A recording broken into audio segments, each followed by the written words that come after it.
মসজিদগুলোতে মক্তবের প্রচলন করাবেন। আপনার সন্তানকে দুনিয়াবী শিক্ষা দেন, তাকে কোচিং করান, তাকে প্রাইভেট পড়ান, আমি নিষেধ করি না, এগুলো দরকার আছে দুনিয়াবী শিক্ষার। কিন্তু আপনার সন্তানকে কোনো একটা প্রত্যেক দিনের অন্তত 15 মিনিট বা 20 মিনিট বা আধা ঘন্টা বা 1 ঘন্টা আপনার সন্তান জন্য মক্তবে আসে বা কোরআন মাজিদের ইলম অর্জন করে, এই প্রচেষ্টা আপনাকে চালাতে হবে। বা হাদিসের চর্চা আপনার সন্তানকে দেওয়ার জন্য আপনি প্রচেষ্টা চালান। আপনি কখনো ঠকবেন না, আপনি জিতবেন ইনশাআল্লাহ।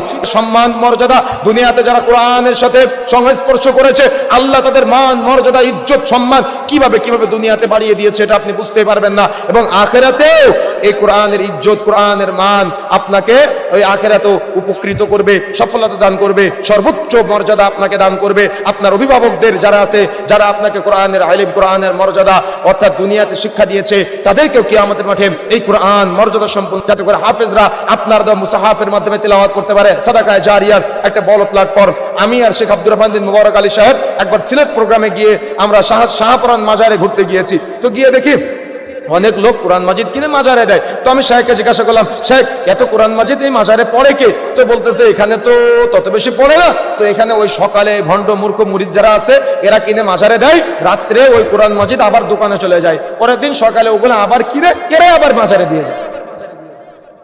বুঝেন না মনে হয়? বুঝতে পেরেছেন? এভাবে চলতেছে এগুলা। এই কোরআন মাজিদকে মনে করেছে মাজারে দেওয়ার জন্য, কোরআন মাজিদকে মনে করেছে এগুলা মৃত ব্যক্তির পাশে পড়ার জন্য, কোরআন মাজিদকে মনে করেছে মিলাদে পড়ার জন্য।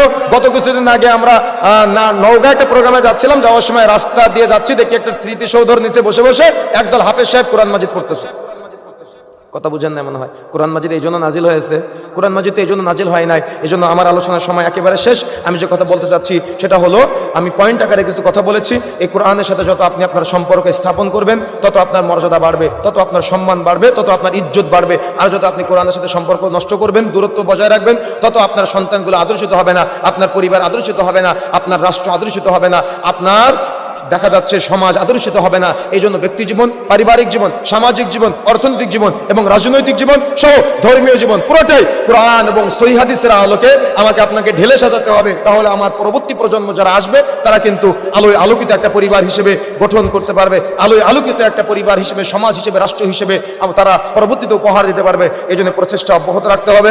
আল্লাহ রাব্বুল আলামিন আমাদের তৌফিক দান করুন। আল্লাহ রাব্বুল আলামিন সংক্ষিপ্ত সময়ে আমি যারা আলোচনা করেছি, আল্লাহ রাব্বুল আলামিন আমাদের আলোচনাগুলা আমি সহ আমাদের সবাইকে আমলে বাস্তবায়ন করা তৌফিক দান করুন এবং আমাদের বেশি বেশি কোরআন ওয়ালা, নবী ওয়ালা, আল্লাহ ওয়ালা যারা আছে, যারা হাদিসের সাথে সম্পর্ক রাখে, তাদের সাথে আমাদের বন্ধুত্ব স্থাপন করা তৌফিক দান করুন এবং বেশি বেশি কোরআন মাজিদ প্রচার প্রসার এবং কোরআন মাজিদের সংস্পর্শে আমাদের জীবন অতিবাহিত করা তৌফিক দান করুন।